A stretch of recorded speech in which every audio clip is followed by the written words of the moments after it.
ദൈവത്തിൻ്റെ അതിപരിശുദ്ധമായ നാമം വാഴ്ത്തപ്പെടുമാറാകട്ടെ. 1 ശമൂവേൽ 14 അധ്യായത്തിൻ്റെ 6 വചനത്തിൽ ഇങ്ങനെ പറയുകയാണ്, യോനാഥാൻ തൻ്റെ ആയുധവാഹകനായ ബാല്യക്കാരനോട്, വരിക, നമുക്ക് ഈ അഗ്രചർമ്മികളുടെ പട്ടാളത്തിൻ്റെ നേരെ ചെല്ലാം. പക്ഷേ യഹോവ നമുക്ക് വേണ്ടി പ്രവർത്തിക്കും. അധികം കൊണ്ടോ അല്പം കൊണ്ടോ രക്ഷിപ്പാൻ യഹോവയ്ക്ക് പ്രയാസമില്ലല്ലോ എന്ന് പറഞ്ഞു. നോക്കിക്കേ, അവിടെ പറഞ്ഞത് അധികം കൊണ്ടും അല്പം കൊണ്ടും രക്ഷിക്കുന്നവനാണ് ദൈവമെന്ന് നമുക്ക് കാണുവാൻ. അപ്പോൾ കുറച്ച് തരുന്നതും കൂടുതൽ തരുന്നതും ദൈവമാണ്.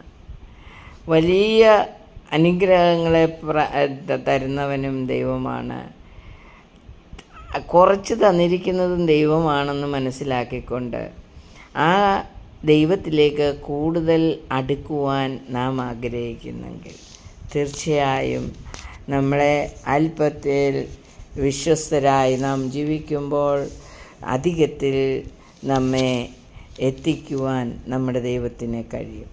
അപ്പോൾ അല്പം തന്ന ദൈവത്തെ അല്പത്തിൽ വിശ്വസ്തയോടെ സ്തുതിച്ച് ആരാധിച്ച് നാം ജീവിക്കുമ്പോൾ നമ്മുടെ ദൈവം നമ്മെ അധികമായി അനുഗ്രഹിക്കും.